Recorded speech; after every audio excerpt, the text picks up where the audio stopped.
നമസ്കാരം. ഇന്ന് ജാസ്മിൻ ലാലേട്ടന്റെ എപ്പിസോഡിൽ ലാലേട്ടനെ അപമാനിക്കുന്ന ഒരു രംഗം നമ്മൾ കണ്ടു അല്ലേ. അതായത് സത്യം പറഞ്ഞു കഴിഞ്ഞാൽ അത് ഇവളെ ആദ്യത്തെ പ്രാവശ്യമല്ല ഇതുപോലെ ചെയ്യുന്നത്. ഇത് എനിക്ക് തോന്നുന്നു ലാലേട്ടൻ രണ്ടാമത്തെ മൂന്നാമത്തെ പ്രാവശ്യമാണ് ഈ രീതിയിൽ ജാസ്മിനോട് സംസാരിക്കുന്നത്.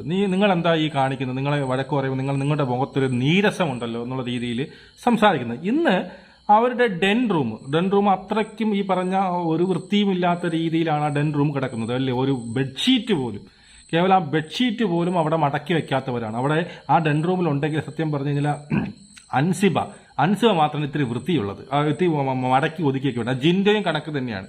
അതിൽ ഏറ്റവും പ്രശ്നം എന്ന് പറഞ്ഞാൽ ഈ പറയുന്ന ജാസ്മിനാണ്. ഈ പറഞ്ഞ മൂക്കളയും വലിച്ച് ഈ പറയുന്ന ടിഷ്യൂ പേപ്പർ മൊത്തം അവിടെ ഇട്ട് മൊത്തം ടിഷ്യൂ പേപ്പർ ആയിരിക്കും. മൂക്കള വലിച്ചിടുന്നു, മൂക്കള അവിടെ ഊരി ഒരു വൃത്തിയില്ലാത്ത സാധനം. അത് ലാലേട്ടൻ വന്ന് പറഞ്ഞ് മനസ്സിലാക്കാൻ കൊടുക്കുമ്പോൾ ഇവളുടെ മുട കാണണം.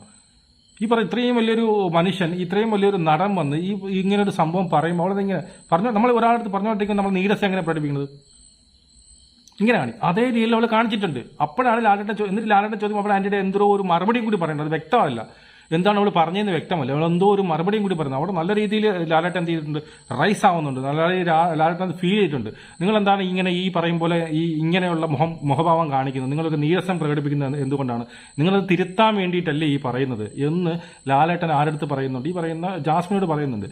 ജാസ്മിൻ എന്തോ ഒരു വൈരാഗ്യം പോലെയാണ്. സത്യം പറഞ്ഞാൽ ഈ ജാസ്മിൻ കാണിച്ചതായിരുന്നു ലാലേട്ടന്റെ. സത്യം പറഞ്ഞാൽ അവർക്ക് വേവ് സത്യം പറഞ്ഞാൽ ഈ അൻസിബ പറഞ്ഞതിലോട്ടാണ്. അൻസിബ എന്ന് പറയുന്നു, ഈ പറയുന്ന ജാസ്മിന്റെ തുണികളാണ് ഏറ്റവും കൂടുതൽ ഇവിടെ കിടക്കുന്നത് എന്ന് പറയുന്ന സമയം തൊട്ടാണ് ജാസ്മിന്റെ കൺട്രോൾ പോകുന്നത്. ജാസ്മിൻ പറയുന്നത് ജിൻഡയുടെ കിടക്കുന്നത് നീ കണ്ടില്ലേ എന്ന് ചോദിച്ചു.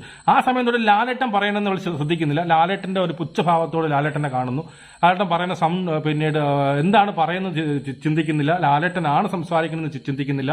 ലാലേട്ടൻ പറയുന്നവരോടൊക്കെ പറയുമ്പോഴൊക്കെ ഒരു നീരസം ലാലേട്ടന് ഈ പറയുന്ന മുഖഭാവങ്ങളിലോട് കാണിക്കുന്നു. ഈ പറയുന്ന എപ്പിസോഡ് ഉടനീളം നോക്കി നമുക്ക് കാണാം അവളെ മുഖം ഇരിക്കുന്നത് ഈ കടന്തല് കൊട്ടിയ പോലുള്ള മുഖം. ഈ പറയുന്ന യവൻ വന്നിരിക്കുമ്പോൾ നിനക്ക് ഈ ഒരു പ്രശ്നമൊന്നും ഇല്ലല്ലോ, നമ്മുടെ ജബ്രി വന്ന് തടവുമ്പോൾ നിനക്ക് ഈ ഒരു വിഷയമൊന്നുമില്ല, നിനക്ക് ഭയങ്കര ഹാപ്പിയാണല്ലോ.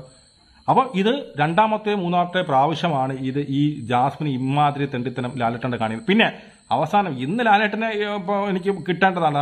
ലാലേട്ടൻ അമ്മാതിരിയാണ് ഇന്നത്തെ എപ്പിസോഡ് കൊണ്ടുപോയത് എന്നും പറഞ്ഞ് ഇതിനെ നമുക്ക് ന്യായീകരിക്കാനും പറ്റത്തില്ല. ആ ജാസ്മിന് ചെയ്തത് വളരെ വളരെ തെണ്ടിത്തരം എന്ന് നമുക്ക് പറയേണ്ടതായിട്ട് വരും.